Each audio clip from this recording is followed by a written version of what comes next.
Ertig meri korig minjar sinjo. Some say a man is made out of mud. A poor man's made out of muscle and blood. Muscle and blood and skin and bones. A mind that's weak and a back that's strong. You lose 16 tons. What do you get? Another day older and deeper in debt. Saint Peter, don't you call me 'cause I can't go. I owe my soul to the company store.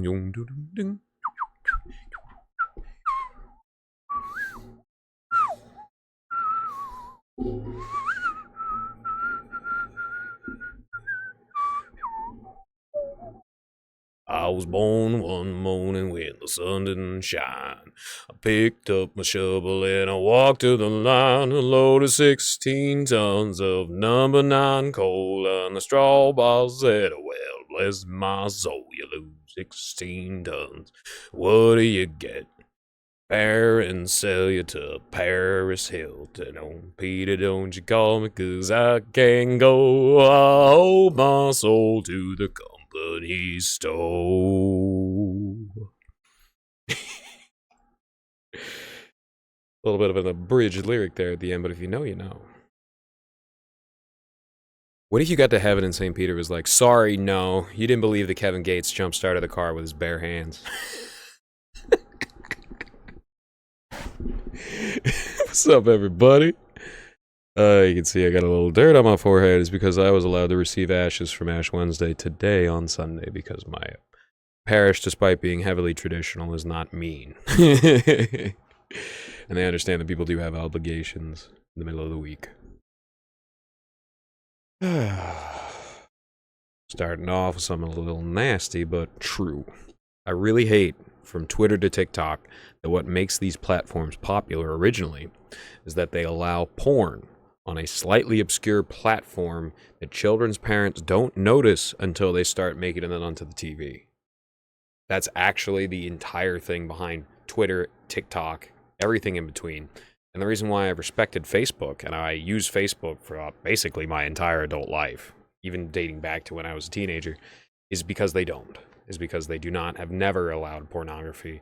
Yeah, people use it as a dating website. So what? That's real life. You know, it's not like a place where pornographers can huck their wares like old Twitter, which allowed 14-year-olds on top of it.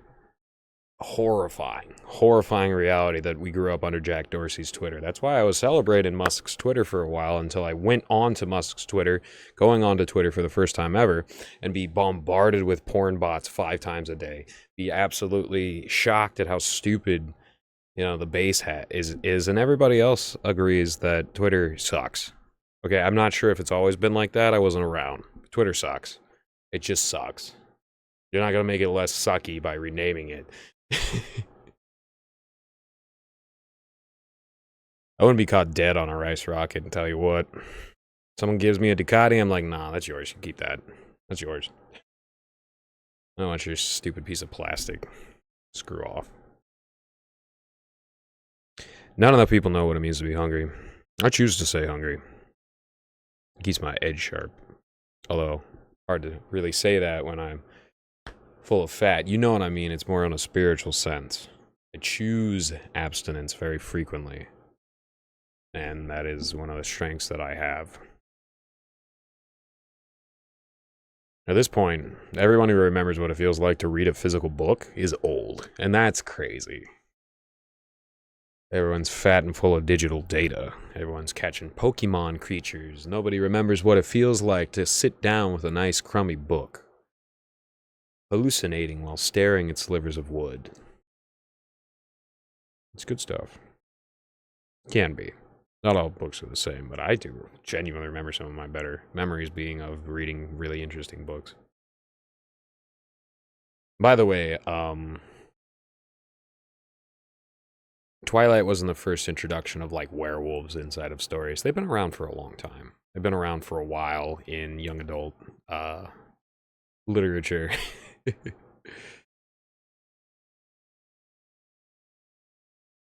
I swear by the King Prince Pauper circadian rhythm diet, right? So when you wake up, you eat like a king. You get as many calories in as possible. Eat huge. Eat whatever you want, essentially, as long as you're not poisoning yourself with food dyes or processed sugar, right? So syrup, maybe avoid the syrup a little bit. Bacon's fine in the morning, as long as you get to work and start sweating off all that excess salt that it's preserved with, right? Then you eat a regular medium-sized meal at lunch, so like 750 calories at lunch.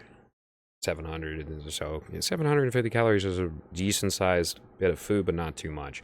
Like in the morning, you can straight up eat like 1,000 or more, and you delegate that up depending on how much you intend to work that day.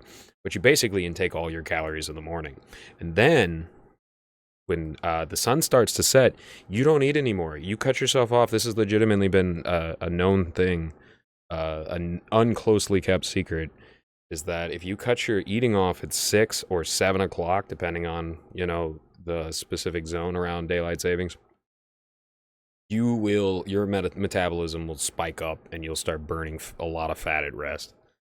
And like, you got to eat small, because our bodies were not meant to eat a tremendous amount of food in the dark. We're meant to get out and get active and hunt and gather in the morning, and then eat in the lunch, and then basically like music and dance in the evening, which burns calories, and then you go to bed with kind of a runner's high instead of like, oh, I'm hungry, because that does suck. It does suck to be miserable and hungry at the end of the day in the bedtime. A lot of people don't remember what that feels like. It's not fun. Just go visit jail if you want to know what that feels like and have no commissary. But it's appropriate time calorie intake that signals to your body to build muscle instead of to store fat, and muscle burns fat at rest. So you want that. You want as much muscle as possible, unless it's like, excessive. Muscle bound is a big thing you want to avoid. You do not want to be muscle bound, because that drastically increases your chance of injury, and it prevents you from having your full mobility that allows you to live a good life. Trust me, no woman wants to see you like yoked up to the gills if you can't wipe your ass. No woman wants to see that, smell that, have that in her life. Trust me. There's a limit, and that limit isn't like sky high, right? So keep it reasonable, exercise a little bit, exercise more and more. Just stack like years of exercise on top of each other, and you will be attractive to women or men, depending on if you're a woman or a man.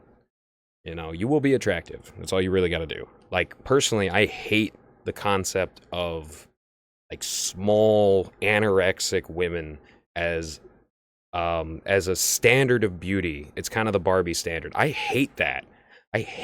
Like, for the love of God, you got to get some muscle on you. You got to get a little bit of fat. Like, squishy but not ballarded, right? That's the perfect zone. Enough of that. Try to keep my mind chaste. And you know what? It's interesting, like, I'm a pretty reasonably chaste person in general. When I'm dating a woman, I don't even think of looking at another woman. Not because I'm buckbroken, but because it's just, like, not in my instincts now to seek another woman other than the one that I'm with at the time. Absolutely not in my instincts. It's how I was raised. It's straight up how I was raised, but it's also something that I logically dedicated myself to. With the Socratic method, I would go, why? Why cause these issues? Why invite that into your mind? And come to find out, through Christianity, you're not supposed to look at another person's wife with lust in your heart, right? And that prevents having to cover your women up all the time in Islam. And that also prevents cheating in Protestantism and all their divorces. Like, you really gotta adhere to that. You gotta adhere to that. It's important. You should raise your kids to instinctively feel that, because it feels great to be loyal. It feels great to love and be loved. And a lot of times women will become disloyal because they think that their men are being disloyal to them. A lot of times. So it's best to try and at least be on the right side of history. Keep that higher ground.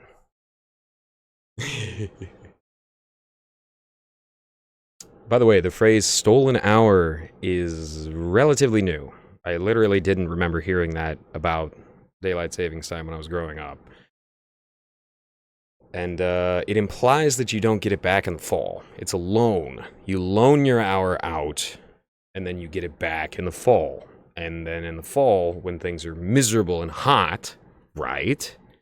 I guess this is a little bit different for people who live near the equator like I do, as opposed to people who live far up north. But yeah, you get it back in a very viable time, and then you have a little bit more respite time. You have a little bit less respite time here. So that's why they say they steal an hour from you. It's as simple as that. You know, it's a loan. It's a loan. It's a zero interest loan, too. That's the sort of loans that you want to make sure that you secure above all else. Debt is cringe. Debt is cringe. Don't let anybody ever convince you that debt isn't cringe. Debt is cringe. It's cringe to have your balls legally held by a financing company with, bounty hunters and stuff. It's cringe. It's cringe. It's cringe. Don't ever think that, oh, I own this much. Well, you're more in debt than you actually own, so you don't actually own any of that, right? Just saying. Just saying. Also, don't ever watch AI videos. You do not want your imagination being overwritten by slop. Really, really, really, truly, truly. You want to be able to imagine a scenario in the style of your own choosing? Seriously. Oh, God, man. Oh, God. Here's the thing. Early Key is like, Sojak Party, like, overwrote all the memes for a while. And I'm just like, and this is on Kiwi Farms. I'm just like, I'm just going to scroll past every single Sojak meme I'm seeing. I'm not even going to scan it into my head because it was replacing everything else. And recently I've had a couple of thoughts, but just recently I had another thought where it was like stuck in an AI video style. And I was just like, okay, I gotta push this as far away from my head and start to actively practice imagining scenarios, fun little, ingenious little scenarios with characters of my choosing and styles of my choosing and directions of my choosing instead of the AI slop, AI slop.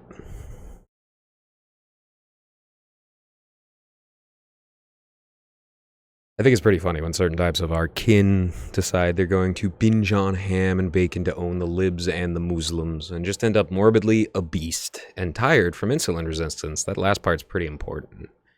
You don't want to be tired from insulin resistance. I know fat people are happy, jolly, awesome. I have for my entire life. But you do not want to be lethargic from insulin resistance. Nor drug use. Nor drug use. It's better to have loved and lost than to never have loved at all. Yes, but don't rush. Don't rush. Let it come to you. Recognize that good things are on your way. Not in a fortune-telling way, but if you just allow yourself to be receptive to the will of the universe, the will of God, you will notice that you just need to chill out until you are receptive to the various gifts that are there for you, specifically for you. There are opportunities for you that nobody else will ever have. You just have to be receptive to it, and genuinely, and you have to have a good mindset about it, because the way that you interpret the mundane to the majestical is the way that you paint the various canvases and tapestries of your memory and the life that flashes before you when you pass from this mortal coil. Keep that in mind, my friends.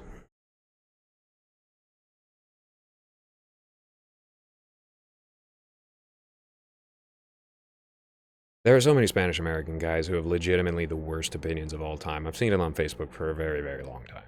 Right, so you can look at somebody's, you can very quickly scroll over somebody's name, see if they have a real picture of themselves, look at their name, and you can also see for a very long time, unlike Twitter, you can see a wide array of reactions, and you can also read comments very easily, and like 50% of the cringe comes directly from Spanish American guys, not Latin American guys, not Spanish guys, right? So it's not the same for Filipinos. It's not the same for the Spanish or the Portuguese. It's not even the same for Brazilians. And I'm serious. You think the Brazilians are cringe online? No. No. It's Rodrigo Gutierrez it's Rodrigo Gutierrez at the end of the day, and like, I'm not trying to be mean or racist or anything, but that's the cringe is coming from inside the house, white nationalists. Because that's like 75%. You get to the white nationalist meetup, right? 75% brown guys. How does that check out? And then you, as the only white guy, get to get crucified physically. Avoid that, guys. Come on now. Like, they be crucifying people over in Azov. You don't want them to be crucifying you. Right? Right. We should be thankful our president isn't a drooling, mouth-breathing retard, since the inbred freaks in Israel are constantly manufacturing atrocity to bait the U.S. into war with Iran in World War III. Like the pipe bomb they just planted and blew up in a cafe and fingered Iran for. Trump doesn't care, you sickos. Trump doesn't care. Thankfully, Trump doesn't care, because Biden would have sent you $1 billion for something like that. All you would have had to do is flash some AI in front of his face. He wouldn't have been able to tell the difference. Trump will actually make AI, so he knows what it looks like. Feel me? I really get the feeling, I get the strong feeling that it was supposed to be DeSantis or Kamala. Not Trump. Not Trump. Those are the two that was chosen by the AIPAC-handled political establishment. Not Trump. Like, legitimately, the most corrupt portions of our court system, which do reside in the South District of New York, literally the Death Star of corruption in our beautiful legal system, mind you. Our legal system is amazing. It's fantastic. I'd love to be a lawyer if I had the time and the resources to not be a burden on the system. I'd probably pass the bar if I could just dedicate a lot of time for that, right? But, yeah.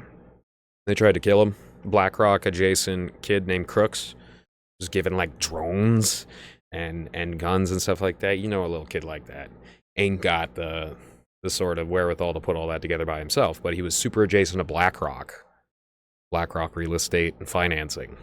So they tried to kill him and they failed. And I think he's a lot smarter than a lot of people assume. Like, legitimately, both on the far right and the far left, a lot of people assume that good old centrist Trump is dumber than he looks, but he's dumber than is dumber than he actually is. But he's not dumb. Anyways, I'm 100% serious about my hypotheses on Israeli Jews trying to turn the world into a desert like the one they're forced to live in. The psychology that's been exposed recently is that of salting the earth for fun, with pleasure, crafting genocide tokens out of torn down 200-year-old olive trees, patting yourself on the back for terrorist attacks that destroy civilians, like the pager attack, like the just carpet bombing of civilian areas. Patting yourself on the back like that's a good thing, like you're a hero. That's assaulting the earth for fun mentality. You study history, you study what actual heroics look like, you study the nightmare realism of war. You recognize that people do not enjoy even being the good guys because it's so horrible to have to do that. But not them. They can lie to themselves enough that it just kind of, the conscience kind of drowns out. And that's what I said like 20, 30 episodes. The best biohackers in the world are Israelis, because I don't think any other people could sleep at night doing what they did. And I'm talking about, there's two factions of Israel, right? There's the Tel Aviv faction, and then there's the Jerusalem faction. Tel Aviv faction is the international neoliberal criminal enterprise politics, pornographers, pedophiles, and thieves, and monsters and murderers. That's the Tel Aviv faction. Cloud-based, AI-based slop.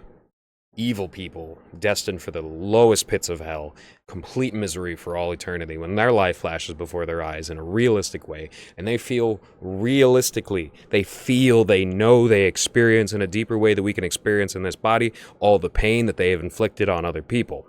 Dead ass. Then you have the Jerusalem section.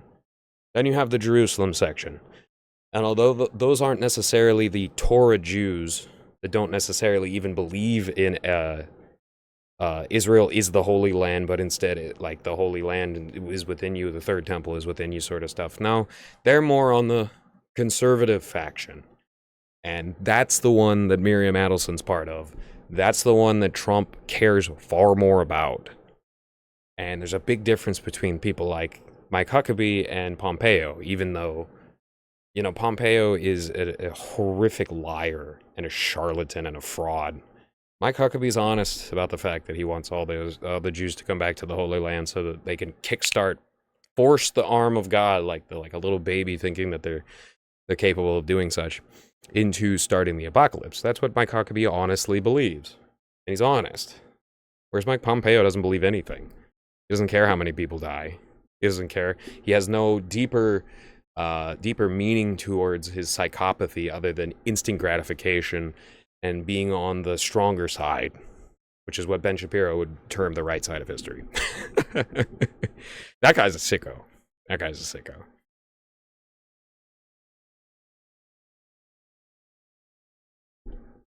They're salting the earth, and then they're just like, then you'll have to be Zionists, because otherwise you won't get water. They readily think, okay, if we kill every man, woman, and child in Gaza, we'll delight our friends and intimidate our enemies. When everyone hates or is using you baby-killing freaks, you'll be discarded. You're discarded. If I could break my rule on free will and choose one race to be racist against, you already know. You already know what it would be. But I can't do that. You're not destined for anything based on how you were born. I mean, if you're born in Gaza, you're probably destined to be killed by psychopaths, but for fun. But, that doesn't mean that you shouldn't be condemned by, most people don't. Most people aren't horrendously intimidated by the Israeli actions. They just hate them, and they weep for the innocents being killed. We just hate you. We just hate you, Zionists. We hate you, Zionists. The people that don't hate you are slipping on the bathroom floor, breaking their hip, and dying. Okay?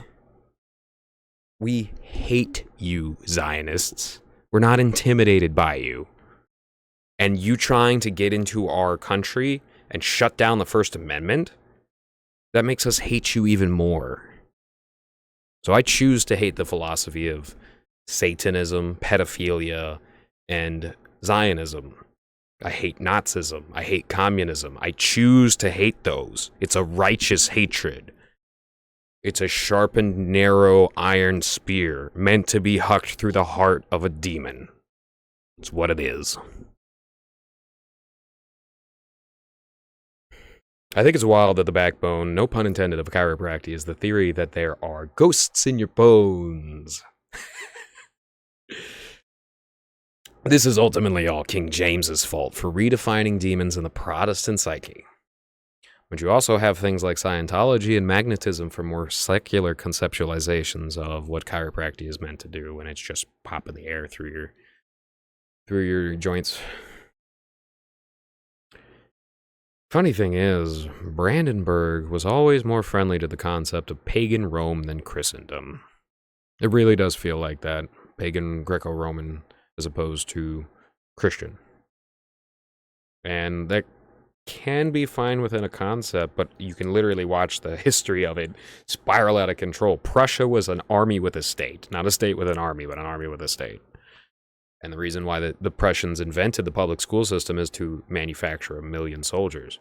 That's what the public school Common Core system is for.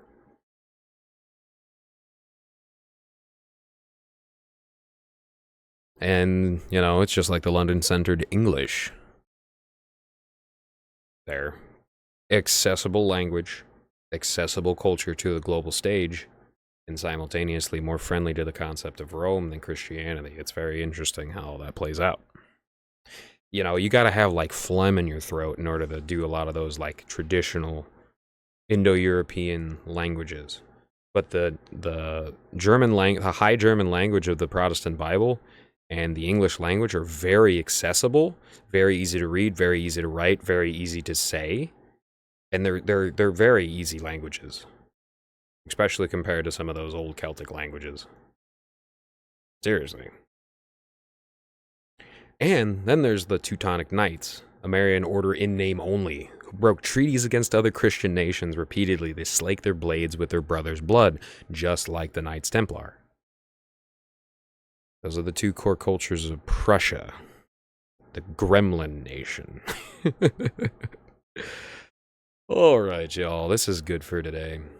Hope everybody has a wonderful Sunday. Takes it easy. Take care. Cheers.